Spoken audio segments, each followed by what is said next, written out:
We have two different case studies today. The first one we'll talk about is the water beetle. There are some beetles that carry their own air with them underwater. These beetles have a bubble of air on their ventral, their belly side of their abdomen that survive underwater. The bubble acts somewhat like a gill.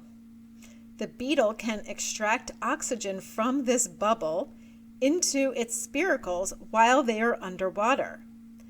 As the beetle absorbs the oxygen from the bubble, the partial pressure of the oxygen in the surrounding water is greater than the partial pressure of the oxygen in the bubble. What happens to gases when there's a pressure gradient? The oxygen from the environment, or the water, will diffuse into the beetle's bubble, increasing the partial pressure of the oxygen in the bubble, giving the beetle more air to breathe.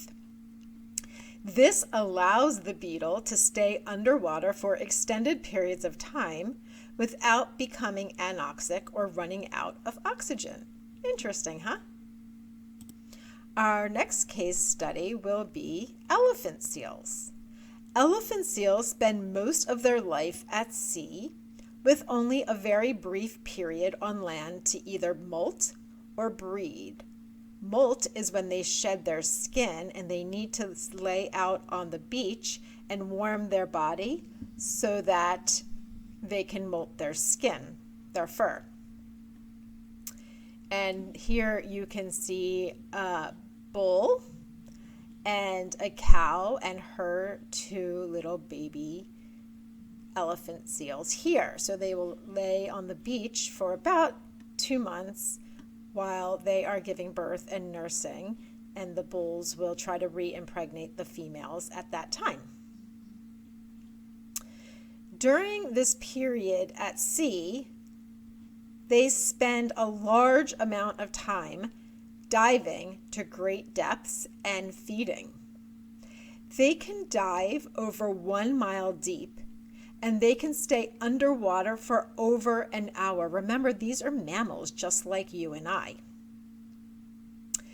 They are incredibly adapted for this behavior.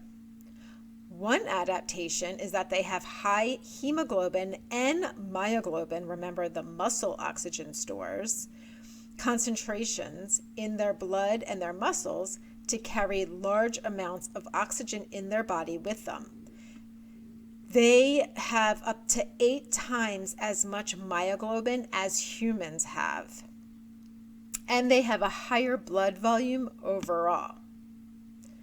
What is most interesting, though, is that they don't carry oxygen with them in their lungs, because this would cause nitrogen narcosis and would affect them. Instead, they exhale completely before a dive. And as they descend into the water depth, their lungs begin to collapse, beginning with the alveoli and working outward. This ensures that no air will be trapped in their lungs at depth. In addition to a physiological dive response, which we will discuss later, elephant seals have interesting dive patterns. They can descend rapidly, and that's what you see. These steeper lines here are their descents. This is depth going down over time. So they descend very rapidly and they forage for food down at depth. And then they very slowly ascend, or much more gradually, while they're almost in a sleep-like state.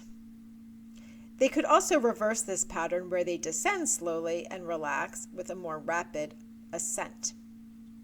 Once they come to the surface, they are very efficient breathers and can rapidly replenish their oxygen stores while clearing out metabolic waste and carbon dioxide. And they can also stay down at depth for a very long period of time. Here is just one dive. You can see these steep descend and then the more gradual ascend. But one of these dives, they stayed down at depth, or the whole dive duration was 1 hour and 43 minutes. So they have enough oxygen in their body to stay underwater for almost 2 hours. Overall, elephant seals are one of the deepest diving mammals and are highly adapted for this title.